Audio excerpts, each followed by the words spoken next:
You guys read the title, so I'm not gonna get into some big long spiel and open my video. Just like, subscribe, hit your bell, and let's start this. Biggest thing Pokemon Sword and Shield do right is realism. I know you're saying, "Oh, Anthony, how is it realistic? It's a bunch of Pokemon, they're mythical creatures and stuff." Because it feels realistic to what Pokemon would be like. Sword and Shield has these massive cities, and sure, you sadly can't explore them all, but the thing they do right is they make it look like a city. I could imagine people living there, like hundreds and thousands of people. Meanwhile, I'm like walking into Viridian City and there's like nothing. How are there so many people here when there's like four houses? Everybody related? Does everyone live in like one big house? But it's just, that is such a key integral thing that Sword and Shield is better than anything else. The scale of cities. But there's also just the gym leaders themselves. I feel like every gym leader in this game has something special about them in terms of what they do. I mean, Gen 5 had that. You had Clay, he was an oil tycoon. Alicia, she was a model. Gen 4, kind of. But I feel like some of the generations just don't have anything else. Like, I see the gym leader doing another job. It's like, oh, they're a gym leader. Especially Gen 1. Gen 1, I felt like that's all they were. But then Gen 8, I think, knocked out the park of having all the characterizations. I feel like I remember every single gym leader's purpose. Like, Milo's a gardener. Nessa's a model.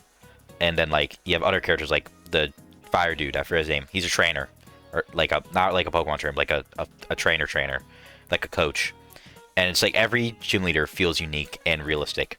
It also helps that their gym battles feel realistic, too. You walk into other Pokemon games, and you're in this tiny-ass room battling with Pokemon. Like, I didn't know that my Wailord could fit in this, like, 4x4 little deck that we have to fight. Thank God they built these giant stadiums, because that's so much more realistic. It also helps making the Gigantamax look better, too. Imagine if you're in that, like, small room, and then they just got really big in a room, like, proportions just grew. That'd be really goofy. But yeah, it's just, these games have a realism that every other game doesn't have. Another thing is the wild area. It was such a step in a good direction, although it was done not good at all, basically. It was such a good idea, and I think if they expanded upon it and did more of it, I think the wild area probably would have been the best area in the game. It's just such a shame that the wild area was kind of delegated to catching Pokemon, nothing else. No big puzzles, no nothing. But also Dynamax battles are cool. Which actually brings me to my next topic, Dynamax battles.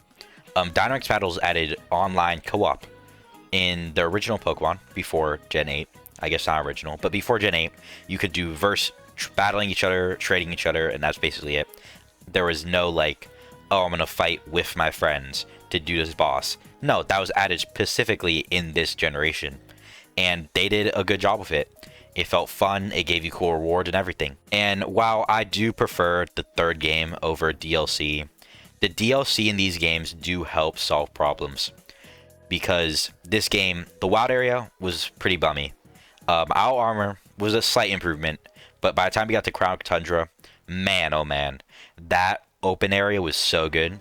You had so much stuff to do, all these legendaries, puzzles, everything. There was so much to explore. Everything felt so unique. It was just so cool. Plus, you had the introduction of Dynamax raids.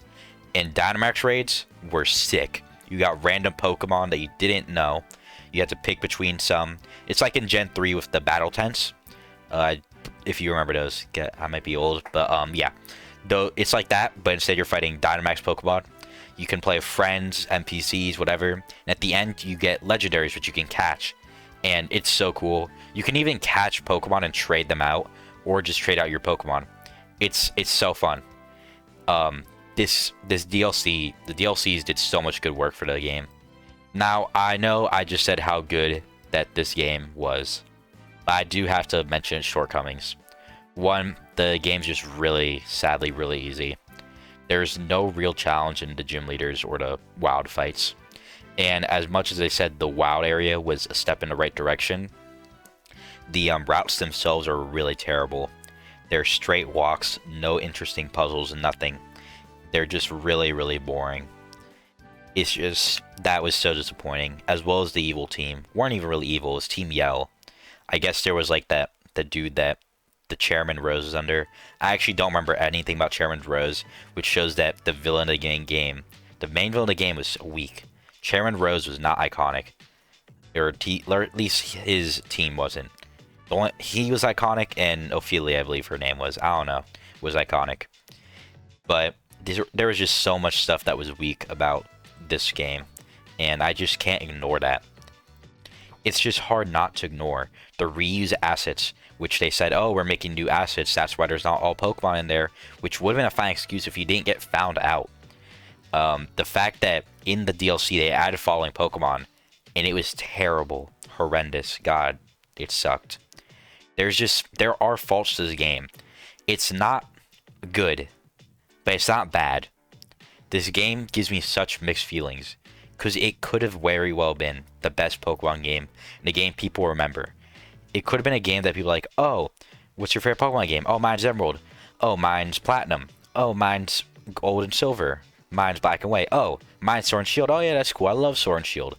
But instead, it's always going to be delegated to the worst Pokemon game in so many aspects. And yeah, thank you for watching. Remember, like, subscribe, bell. Sorry to end this on a sad note, but I'll see you all next time. Bye.